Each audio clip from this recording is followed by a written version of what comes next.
জান্নাতে প্রথম দেখা হবে নিজের জীবনসঙ্গীর সাথে। তার সৌন্দর্য এতটাই বেশি হবে যে এক পলকে 40 বছর কেটে যাবে। জান্নাতে স্বামী স্ত্রীর সম্পর্ক নিয়ে হাদিসে বর্ণিত আছে, দুনিয়ার নেককার স্বামী স্ত্রী জান্নাতে একসাথে থাকবে যদি তারা উভয় জান্নাতে হয়। কবিতাটি যদি ভালো লেগে থাকে অবশ্যই লাইক, কমেন্ট এবং শেয়ার করে অন্যদের দেখার সুযোগ করে দেবেন। ইসলামে কন্যা সন্তান লালন পালনকারীদের জন্য 3টি পুরস্কার ঘোষণা করা হয়েছে। নাম্বার 1, জাহান্নাম থেকে মুক্তি। নাম্বার 2, জান্নাতে প্রবেশের নিশ্চয়তা। এবং নাম্বার 3, জান্নাতে রাসূল সাল্লাল্লাহু আলাইহি সাল্লামের সঙ্গী হওয়ার সৌভাগ্য।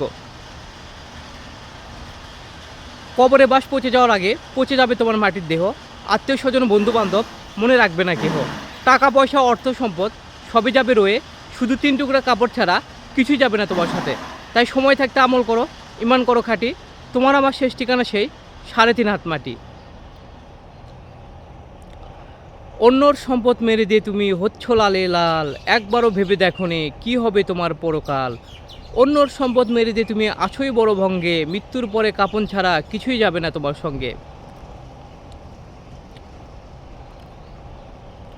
দুনিয়ায় শান্তি না পেলে মারা যাবেন, কবরে শান্তি না পেলে কোথায় যাবেন?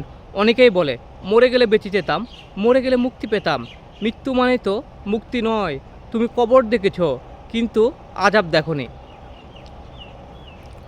পুত্রকে চেনা যায় বিবাহের পরে, কন্যাকে চেনা যায় যৌবনে, স্ত্রীকে চেনা যায় স্বামীর দরিদ্রতায়, আর স্বামীকে চেনা যায় স্ত্রীর অসুস্থতায়। বন্ধুকে চেনা যায় বিপদে, ভাইকে চেনা যায় লড়াইয়ে, আর সন্তানকে চেনা যায় বৃদ্ধ বয়সে। একটি মেয়ে ফেসবুকে পোস্ট করেছিল, পোস্টটা ছিল এরকম: সব মা বাবার দায়িত্ব যদি মেয়েদের দেওয়া হতো তাহলে পৃথিবীর কোথাও কোনো মা বাবাকে বৃদ্ধাশ্রমে যেতে হতো না। সেখানে একটি ছেলে কমেন্ট করেছিল, সব শ্বশুর শাশুড়িকে মেয়েরা যদি নিজেদের মা বাবা মনে করতো তাহলে পৃথিবীর কোথাও কোনো বৃদ্ধাশ্রমে থাকতো না। একটা বাস্তব কথা কি জানেন? সৎ লোকের শত্রু বেশি, অসৎ লোকের শক্তি বেশি। হারামে আরাম বেশি, হালাল পথে কষ্ট বেশি।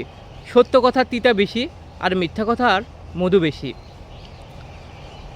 বেঈমানরা কখনো অনুতপ্ত হয় না, যারা স্বার্থপর তারা কখনোই কৃতজ্ঞতা প্রকাশ করে না, আর যারা সুবিধাবাদী তারা কখনোই কারো আপন হতে পারে না।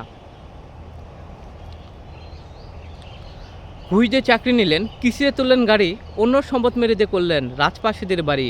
অবসরে গেলেন, পেনশনে পেলেন, রাখলেন লম্বা দাড়ি, সে টাকা দিয়ে ঘুরে আসলেন প্রিয় নবীজির বাড়ি। কি ভাবছেন জান্নাতে যাবেন? আচ্ছা, জান্নাত কি আপনার মামার বাড়ি? দুমুখো সাপের চেয়েও বিষাক্ত কি জানেন? যখন আপনার আপন মানুষগুলো তাদের রূপ বদলায়। সম্মানিত ভিউয়ার্স, কবিতাগুলো যদি ভালো লেগে থাকে অবশ্যই লাইক, কমেন্ট এবং শেয়ার করে অন্যদের দেখার সুযোগ করে দেবেন।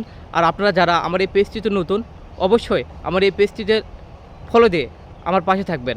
আর যারা ইতিমধ্যে আমার এই পেজটিতে ফলো দিয়েছেন তাদের সবাইকে জানাই অসংখ্য ধন্যবাদ এবং অভিনন্দন। আপনারা সবাই ভালো থাকবেন, সুস্থ থাকবেন। আজকের মতো এখানে বিদায় নিচ্ছি, দেখা হবে আরেকটি ভিডিওতে। Thanks for watching.